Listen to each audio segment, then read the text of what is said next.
Mbunge wa jimbo la Musoma mjini, Mheshimiwa Mgore Miraji Kigera, amefanya ziara ya kukagua miradi ya maendeleo iliyotekelezwa kupitia fedha za mfuko wa jimbo katika kata mbalimbali za manispaa ya Musoma. Ziara hiyo imelenga kujionea utekelezaji wa miradi hiyo, kusikiliza changamoto zinazowakabili wananchi pamoja na kutoa maelekezo ya kuboresha huduma za kijamii na miundombinu. Katika kata ya Kwangwa, mbunge alipokea taarifa ya utekelezaji wa fedha za mfuko wa jimbo kutoka kwa mtendaji wa kata, ambapo alisisitiza umuhimu wa usimamizi mzuri wa miradi ya maendeleo ili kuhakikisha thamani ya fedha inaonekana kwa wananchi. Ziara hiyo ilihitimishwa katika kata ya Buhare ambako fedha za mfuko wa jimbo zimetumika kukarabati vyumba vitatu vya madarasa pamoja na ofisi ya mwalimu mkuu kwa gharama ya shilingi milioni 30,308,500. Akitoa taarifa ya mradi huo, mwalimu mkuu wa shule msingi Buhare, ndugu Daniel Majura, amesema ukarabati huo umeboresha mazingira ya kufundishia na kujifunzia. Hizi ya pesa kulingana na malipo tuliyoyafanya, sitaisoma, unaweza ukaipitia taratibu. Lakini taarifa ya fedha na usimamizi imefanyika vizuri kwa kuzingatia kanuni, sheria na taratibu za matumizi ya pesa ya serikali.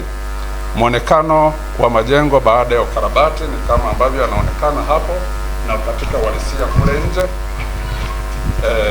Mheshimiwa mbunge Musoma Manispaa, pamoja na mafanikio haya makubwa ya ukarabati wa vyumba vitatu na ofisi ya mkuu wa shule tulivyoanza navyo, shule ya msingi Buhare bado tunaomba ukarabati wa vyumba 13 vya madarasa pamoja na ofisi ya walimu. Ofisi ya walimu ukiruhusu pia tunaweza tukakuonesha kidogo kuona walimu wanapokaa, wanatamani pia ifanane kama ofisi kuu. Kwa hivyo tunashukuru sana. Mwingine ni yale ambayo tumeshaanza nayo kama taarifa ya wanafunzi pamoja na upungufu wa madawati. Upungufu wa madawati shuleni hapa ni 241. Mahitaji yetu ni madawati 443. Yaliyopo ni 241 na pungufu ni madawati 202.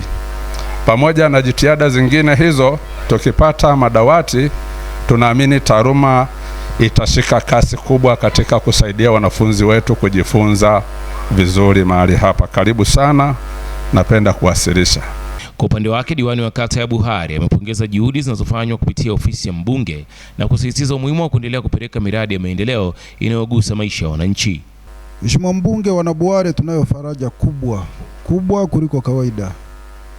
Mimi nilitegemea mapungufu haya inawezekana yakatuchukua zaidi ya miaka 5 ya muhula wangu na muhula wako wa mwanzo kwenye uongozi wako, lakini kwa namna Mheshimiwa mbunge ulivyoyabeba, hususan haya ya shule ya msingi Buhare, napata faraja na matumaini kama ilivyokuwa jina lako, mama wa matumaini, kwamba inawezekana sio zaidi ya mwaka mmoja na kitu kidogo tutakuwa tayari ukarabati wa shule ya msingi Buhare tumeukamilisha. Kwa hiyo Mheshimiwa mbunge, asante sana. Lakini sisi kama wana Buhare, Mheshimiwa mbunge, wewe ni wa jimbo zima, lakini tukiri kwako, japo sio vizuri kusema kama unapendelewa, Mheshimiwa mbunge, unatupenda. Tumekusikia ulivyozungumzia chuo cha maendeleo Buhare. Moja kwa moja tunapata faraja ya kukua kwa uchumi wetu na kuchangamka kwa uchumi wetu kata ya Buhare. Lakini Mheshimiwa mbunge, mimi mwenyewe ni shahidi. Tumekuwa tunazungumza hata nje ya vikao na nithibitishia namna gani unavyopambana kuhusu uanzishwaji wa ujenzi wa kituo cha afya kata ya Buhare, na kituo chenyewe Mheshimiwa mbunge kinakuja kujengwa sio mbali sana na hapa shuleni ulipo. Kwa hiyo wana Buhare, kwa namna ya pekee Mheshimiwa mbunge, tunakupongeza sana. Akihitimisha ziara hiyo, mbunge wa jimbo la Musoma mjini, Mheshimiwa Mgore Miraji Kigera, amesema amepokea maombi na changamoto zote zilizowasilishwa katika kata alizotembelea na kuahidi kuendelea kushirikiana na serikali ili kuhakikisha miradi ya maendeleo inaendelea kutekelezwa kwa manufaa ya wananchi wa jimbo la Musoma mjini. Pili, niendelee pia kuwapongeza kwa kuendelea kuwa wavumilivu. Mmekuwa wavumilivu sana kutokana na kadhia hii ya mazingira ambayo sio mazuri kabisa katika kufundisha au kuwafundisha watoto wetu. Ila mmeendelea kuwa wavumilivu, hasa walimu. Walimu nikupongeze na timu yako nzima. Ukiingia tu kwenye haya madarasa kama mzazi, kama kiongozi, ukiangalia unaona tuna tatizo na tatizo kubwa tunalo sisi viongozi tunaowakilisha. Kwa sababu Mheshimiwa Rais ana kazi kubwa sana. Nchi ni kubwa. Anataka kufanya mambo makubwa. Elimu, nadhani ni mashahidi, fedha zinazokuja kwa ajili ya kusaidia elimu bure kila mwezi ni fedha nyingi sana. Kwa sasa kusema hadi ukarabati wa madarasa tumtegemee yeye peke yake, tutakuwa na sisi hatutendi haki. Kwa sisi viongozi na wawakilishi wenu ndio tuamini, akiwepo Mheshimiwa diwani na mimi mbunge, hili ni jukumu letu. Tunaweza tusifanye kwa ubora ule ambao unatakiwa, tusifanye kwa ukubwa ule unaotakiwa, lakini tunatakiwa tufanye kitu ili kuweza kusaidia watoto wetu wakapata elimu bora na hatimaye tukawa na kizazi ambacho kimeelimika. Tulipata fedha mfuko wa jimbo kama ulivyotoa mchanganuo huu, hii milioni 30,308,000. Kwa kuwa nilikuwa nimeshapita Buhare na nikaona changamoto iliyopo, nilisema kipaumbele cha kwanza itakuwa ni shule ya Buhare.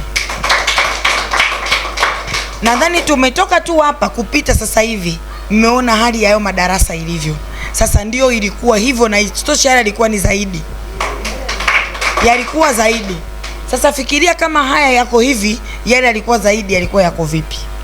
Fedha mfuko wa jimbo sio fedha nyingi, ni fedha kidogo, ila tulijibana. Buhare ni kama mmepata 50% ya fedha ya mfuko wa jimbo. Kwa sababu mfuko wa jimbo inakuja milioni 59,900,000.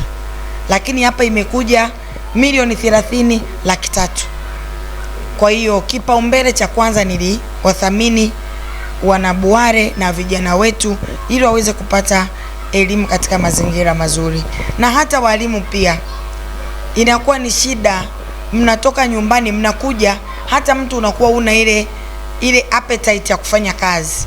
Ukifika darasa lina korongo, lina vumbi, watoto wamekaa waeleweki. Kwa hiyo kidogo ile inasababisha hata ile moyo wa kufanya kazi inakuwa upo. Sasa hapa tuna maphotocopy machine, tuna hapa PC mwalimu anatumia, tunakuwa na printers, hatuna umeme. Ni kwa sababu gani? Ni aibu sana shule tunakuwa nazo alafu hazina miundombinu ya umeme. Kwa na penyewe tukapeleka hela, nadhani wamevuta umeme. Sasa ambacho naweza kusema ni muda mchache tangu mmenichagua. Naombeni muendelee kuniamini na muwe na matumaini na mimi. Nitahakikisha kama alivyoongea Mheshimiwa diwani, mwaka huu mpaka kuisha, mpaka uje mwaka mwingine, amenipa nadhani mpaka mwakani, na imani shule itakuwa yote imefanana na yale madarasa mfuko wa jimbo. Mapema mwezi ujao kukarabati madarasa yetu kwa hali niliyoiona leo, ili yafanane na yale ya mfuko wa jimbo, inatakiwa kidogo kuwe na fund kubwa. Sasa tutaenda kidogo kidogo. Tutahakikisha cha kwanza tunaboresha sakafu, tunapiga ripu kuziba nyufa pamoja na kenchi hizo pamoja na paa ili pasivuje, na tutapaka na rangi. Kwa hiyo kadri tutakavyokuwa tunaenda, tukipata fedha tunafunga madirisha, tutakuja tutaweka, tukipata fedha tutaweka na gypsum, tutakuwa vizuri. Ila ukarabati utakapoanza wa madarasa, tutawapa kipaumbele pia walimu wetu ili na wenyewe wakae kwenye ofisi ambayo ni nzuri. Kwenye saa 11 ninamalizia kiporo changu, naenda shuleni, nafanya shughuli zingine tofauti na ambazo nilikuwa nimeacha jana. Kwa upande wa watoto nilipokuwa nakaa nao, nilikuwa natumia hizi sola za kuanika juani. Ndio nilikuwa natumia kama nishati ya kupata mwanga, lakini pia swala zima la kuchaji simu nilikuwa nikipeleka kwenye vibanda vya kuchajia simu. Muda mwingine napeleka kwa mtu binafsi kwenye mji wake na chaji. Kwa kweli ilikuwa inaleta usumbufu sana. Lakini kwa sasa hivi baada ya kuwa nimepata umeme, changamoto hiyo sasa hivi sikumbali nayo. Vibanda vya simu nilikuwa natumia shilingi 500. Ukipiga calculation pale utakutana na bei kubwa sana ambayo hata kama ningekuwa nafanya shughuli ya maendeleo ndani ningekuwa mbali sana.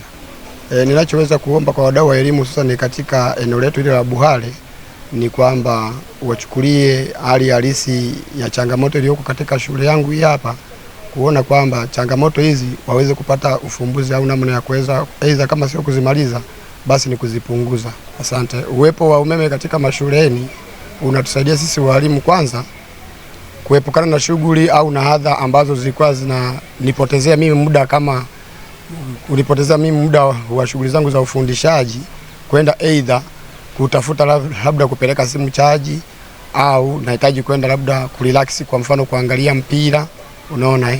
Kwa hiyo uwepo wa nishati ya umeme umesaidia sana kupunguza changamoto hizo na kunifanya mimi nifanye shughuli zangu ambazo napaswa kuzifanya za ufundishaji na ujifunzaji kuwa mzuri au kuboresha au kuboreka zaidi. Asante na shukrani kwako kwa kuichagua Yegowaso TV, sauti ya jamii, kuwa chanzo nambari 1 cha habari. Endelea kutufuatilia pia katika kurasa zetu za mitandao ya kijamii, iwe ni Facebook, Instagram, Twitter, ni X pamoja na TikTok. Huko kote tutambulika kama Yegowaso TV, lakini hakikisha cha kwamba pindi unapoingia kwenye YouTube channel yetu una comment, una like, una share. Mwisho kabisa usiache kusubscribe ili kuzidi kujipatia habari moto moto kutokea hapa Yegowaso TV, sauti ya jamii. Mimi naitwa Nado, chumba cha habari yupo Dekawa John. Alamsek.